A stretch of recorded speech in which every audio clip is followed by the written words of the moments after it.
cuarta salida, la cuarta premio Glauco, 1400 metros, ya galopan los 10 participantes. En plena recta de enfrente toma Albrecht decididamente el mando de la prueba, como siempre, junto con este también partió raudo y veloz el número 11 Igualón, tercero por el exterior marcha el número 7 Supercoco, cuarta posición Briseida, a su lado Dovil Azul, detrás se sitúa Top Rack, Tío Luis, por los palos marcha Teniente Drevin y cerrando a cola de grupo estamos viendo ahí al participante número 5 de Happy Few.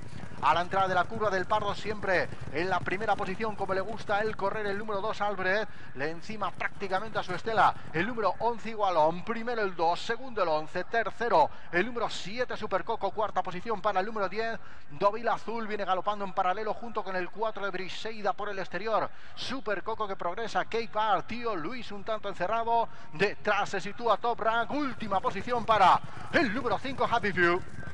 Estamos en la recta final. Atención a Dovil Azul que le planta cara. Albrecht intenta pasar Dovil Azul y pasa a primera posición para Dovil Azul que se vence a los palos, 200 metros y la meta. Primero el número 10 Dovil Azul, segundo Supercoco, tercero el favorito.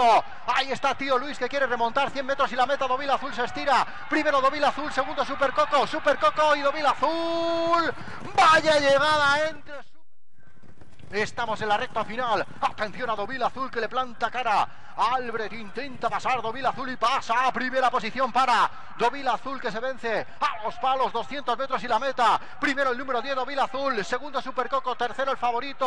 Ahí está Tío Luis que quiere remontar 100 metros y la meta. Dovil Azul se estira. Primero Dovil Azul, segundo Supercoco, Supercoco y Dovil Azul.